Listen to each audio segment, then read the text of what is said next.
Buen día, presidente. Carlos Guzmán de Aba Noticias. El primero, sí me gustaría tomarle su comentario respecto a... Usted hablaba del Congreso de la Unión, de las reformas que se aprobaron, pero quedó una pendiente, justamente una que impulsaba el senador Monreal y el senador Armenta, que es la parte del Banco de México. Creo que es importante por la cuestión de que implica las remesas de dólares. Va a ser récord en este año, como usted bien atinadamente lo ha dicho aquí en Palacio Nacional, las remesas de los paisanos que llegan a México, pero esta reforma pues no pasó, quedó ahí pendiente. Argumentan las personas del Banco de México que se va a meter mucho billete verde, más que de los migrantes, de la delincuencia organizada. Si nos puede regalar un comentario de inicio por este tema. Pues yo pienso que fue buena la decisión que tomaron los legisladores en este caso, porque da tiempo a recoger los sentimientos, los puntos de vista de todos, y da tiempo también a informarle al pueblo, que la gente sepa en qué consiste realmente esta reforma, porque a veces por desconocimiento se exagera. Hablaban, por ejemplo, de afectación a la autonomía del Banco de México, y se me hace una exageración, ¿sí? Pero que se explique en qué consiste. Según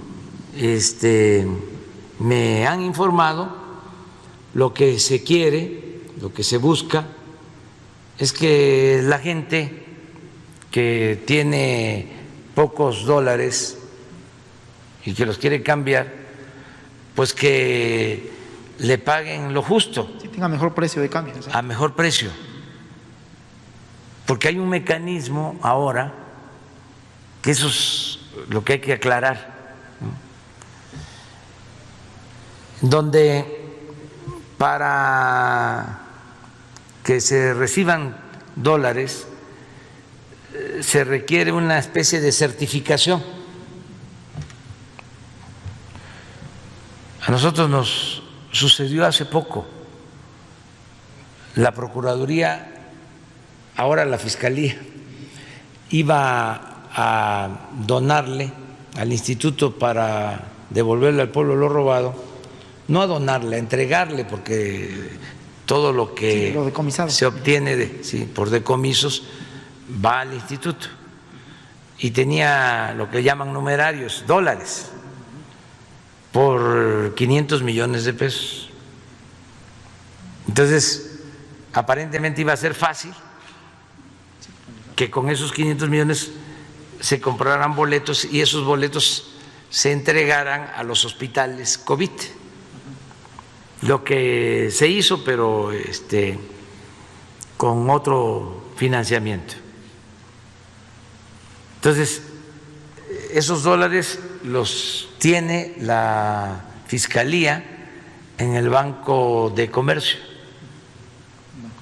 Y habló el fiscal o un representante del fiscal y el consejero jurídico con el gerente del Banco de Comercio para que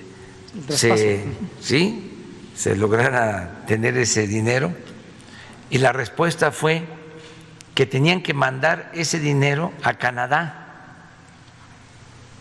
Y lo que me llamó mucho la atención es que se habló de que las pruebas que había que hacerle al dinero, entre las pruebas era cerciorarse que no tuvieran los dólares olor a muerto, así como se los estoy diciendo, o residuos de sangre o residuos de droga.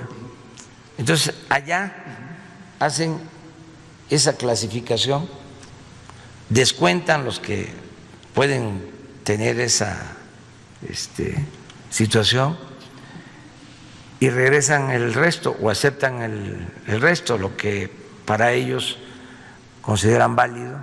Desde luego se cobra una comisión.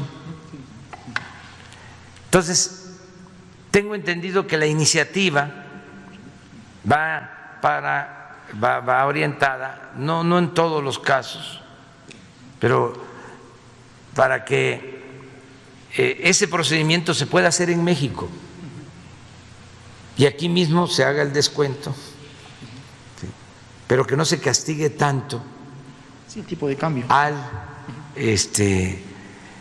migrante. Entonces, de ahí viene el argumento de que se puede utilizar para lavado de dinero, pero hay también formas, ¿no?, de evitarlo.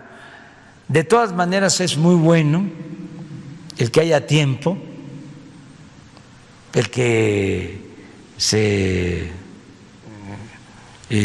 analice con mucha objetividad, sin dogmatismos, porque los financieros, con todo respeto, son muy dogmáticos, ¿sí?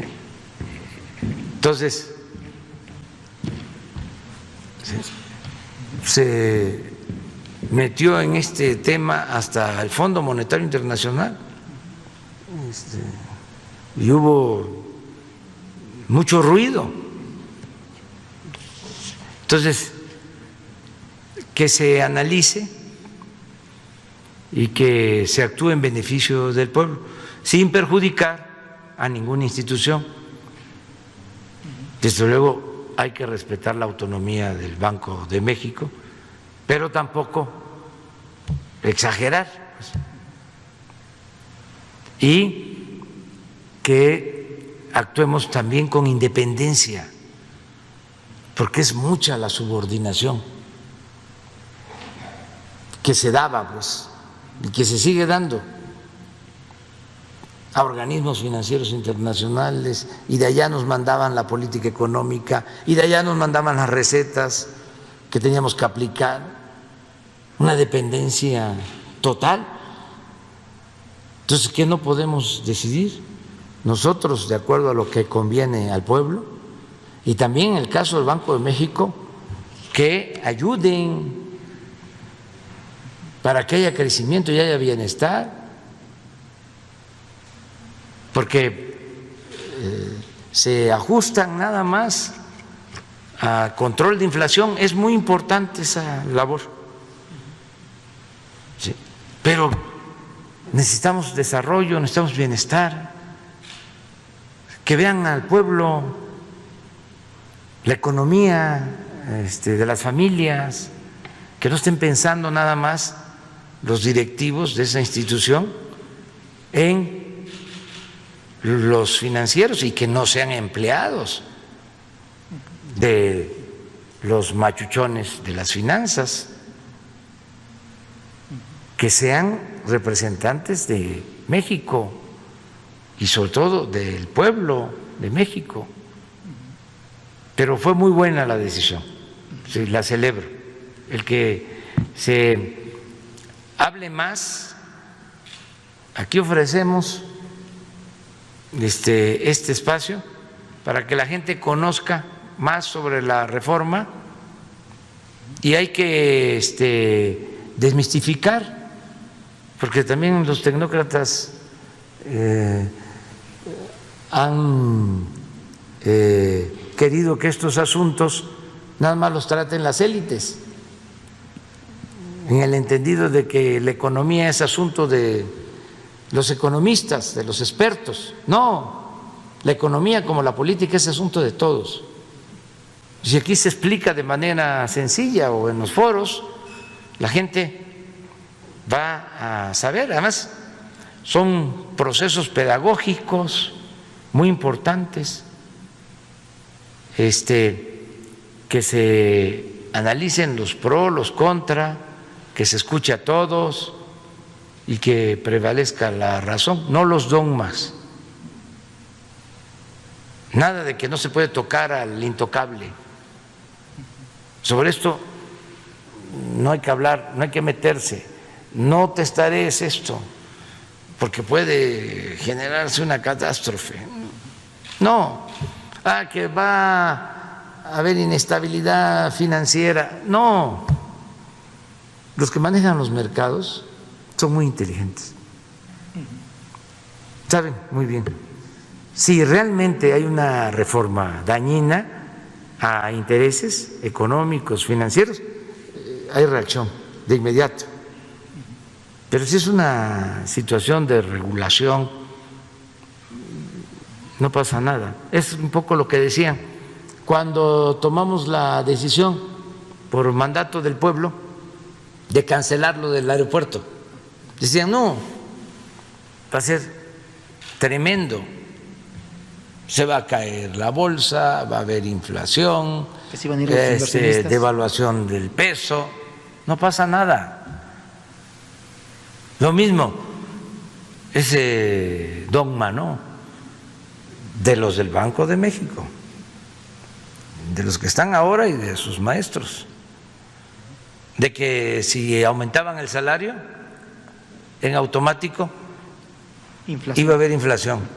Pues acabaron con el salario para que no hubiera inflación. Todavía estoy esperando que ofrezcan disculpa o que me expliquen